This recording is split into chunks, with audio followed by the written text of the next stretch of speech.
about the third cast. It was kind of like a storybook thing. I'd gone into shore and we were fishing from rubber rafts.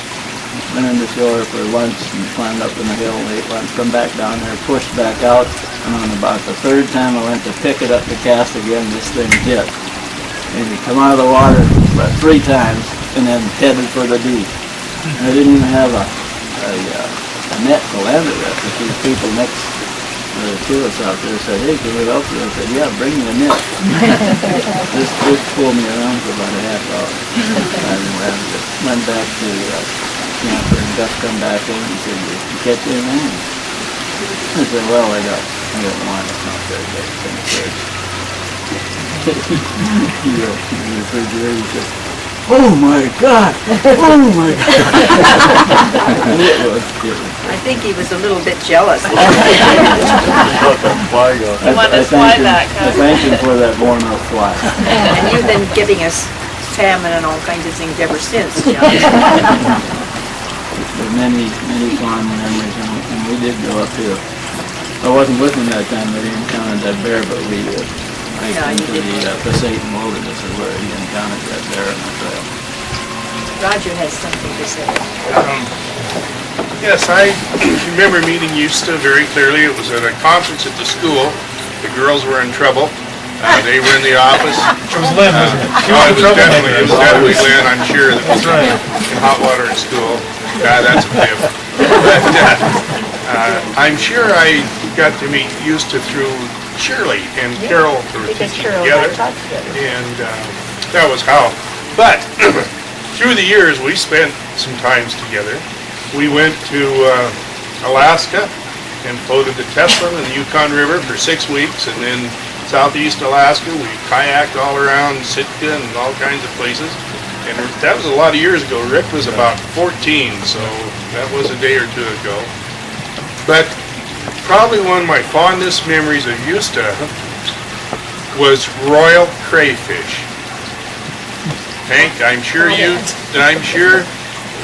because I was not aware that they were a royal crayfish. They were a crawdad to me.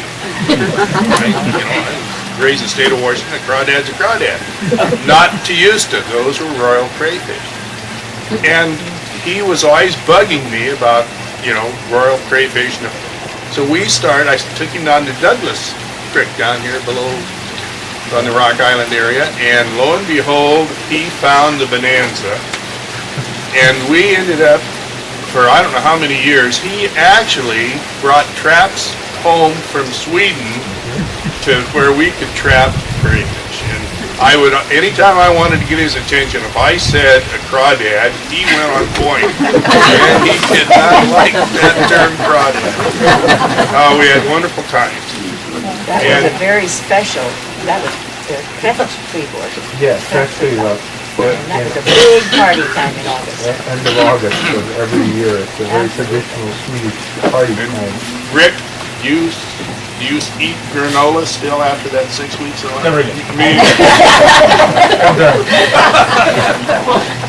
Yeah, I remember that we had a freeboard with aquavit. Oh, yes. Gösta and I caught 120 crayfish, crawdads, up at Douglas Creek for that party. Yeah, in 3 hours. Oh my God.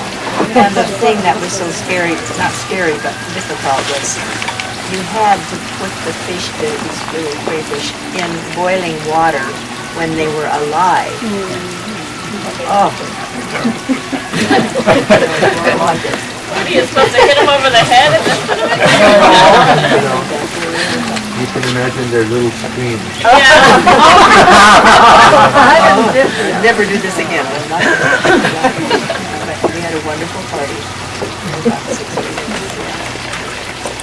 Okay. And I'll be ready to go in. Side of everybody's travels and still don't even plan it and get themselves around China.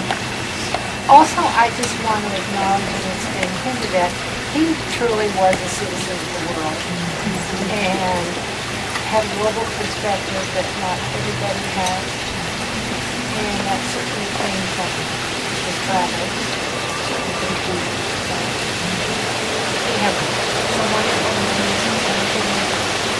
guys up on the Caravan and the Baja kayaking trip, and lots of dinners together, lots of good memories, nice memories. Yes. I hope that all of you have had the experience where you just out of the blue met somebody who you knew was special and there was a special rapport. And with Gus, I met him some years ago, I can't remember how many, but I felt that, and I still feel that. And I was struck by his sincerity and competence. I just had the feeling that he could pull off anything he wanted to do. So we had so many similar interests, and we also made similar mistakes. I had flown a glider for 3 or 4 years, something like that, and I had landed out in a wheat field out at a place called Withrow. Just out in the dirt. And John came to pick me up with the trailer and what have you, and some other fellows, and John looked around and he said, yeah, this is just about where Gus landed too. Apparently he had done that the year before. So I guess we truly are kindred souls. And I know that all of us are going to miss him.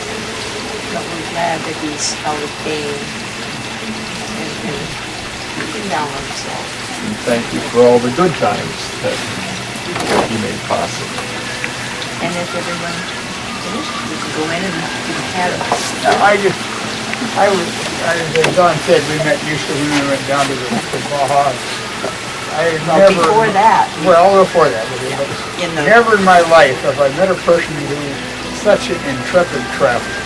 I would that I had the courage to travel as used to travel. On your back and take off. I bet he's seen more of the world than all of us put together. And he left it the way he found it, or better. He's a great guy. Probably one of the most incredible trips he did was after he got his pacemaker, he went across China and Russia, didn't he? Okay. he did the end. He did. Well, that was that trip. He was 12 years older than me, and when we were backpacking up in the hills, he would walk my butt. Slow and steady pace. No, it wasn't slow. I think he was trying to make me feel bad. I remember he got off the Siberian, was that the Siberian Railroad? Yeah, he got off of that before the bed bugs had consumed him entirely. Yeah, he met another traveler like him, and they shared bed and breakfast or something, or shared a lot of things. Yeah. Well, he was selective with his friendships. And these friendships are really raw, they're true, they're real. That's what means so much to have you guys here. I mean, he was very right. Very much so. Yep. We really, Whether you're or not you're holding a drink, I'd like to propose a toast we have more wine than to Gosta, lots of wine. one of the most interesting people I've ever. Chuck, you have anything you want to say? Kind of. Well, I don't know if many of you know me, but I worked with Gosta. I succeeded to his position at the PUD years ago, and short years with him at the PUD. But I just think of him as a teacher, and I'm grateful for the friendship that he maintained with me all these years. I may miss him.